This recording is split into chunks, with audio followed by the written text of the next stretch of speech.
ఒక mutton curry 2 నిండు ప్రాణాలను బలి తీసుకుంది. అది కూడా ప్రాణంగా ప్రేమించి పెళ్లి చేసుకున్న ఒక జంట మటన్ కర్రీ విషయంలో తమ ప్రాణాలను తీసుకున్నారు. పెళ్లి జరిగి కనీసం నెల రోజులు గడవక ముందే ఇద్దరు తమ ప్రాణాలను కోల్పోయారు. ఒక మటన్ కర్రీ వల్ల ఇదంతా జరిగిందంటే మీరు నమ్ముతారా? ఖచ్చితంగా నమ్మాల్సిందే. జగిత్యాల జిల్లా ఎర్దండిలో ఈ ఘటన చోటు చేసుకుంది.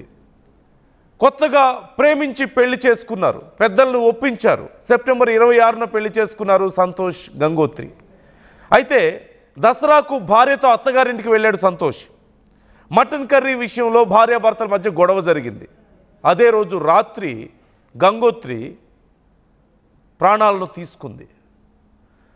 ఆ భార్య మరణాన్ని తట్టుకోలేకపోయాడు సంతోష్. ఇన్ని రోజులుగా నరకయాతన అనుభవిస్తూ కుమిలిపోతూ తనలో తాను చివరికి నిన్న సంతోష్ కూడా బలవన్మరణానికి పాల్పడ్డాడు, తన ప్రాణాలను తీసుకున్నాడు. ప్రాణంగా ప్రేమించి పెళ్లి చేసుకున్నారు, పెద్దలను ఒప్పించి. కానీ కేవలం మటన్ కర్రీ విషయంలో జరిగినటువంటి ఒక చిన్న గొడవతో ఇద్దరు ప్రాణాలు కోల్పోవడం ఇప్పుడు సంచలనంగా మారింది.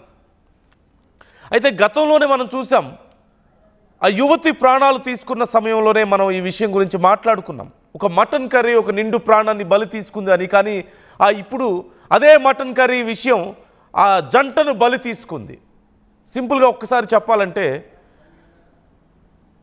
పెళ్ళయింది, కనీసం 10 రోజులు కూడా గడవలేదు, అత్తగారింటికి వెళ్ళారు.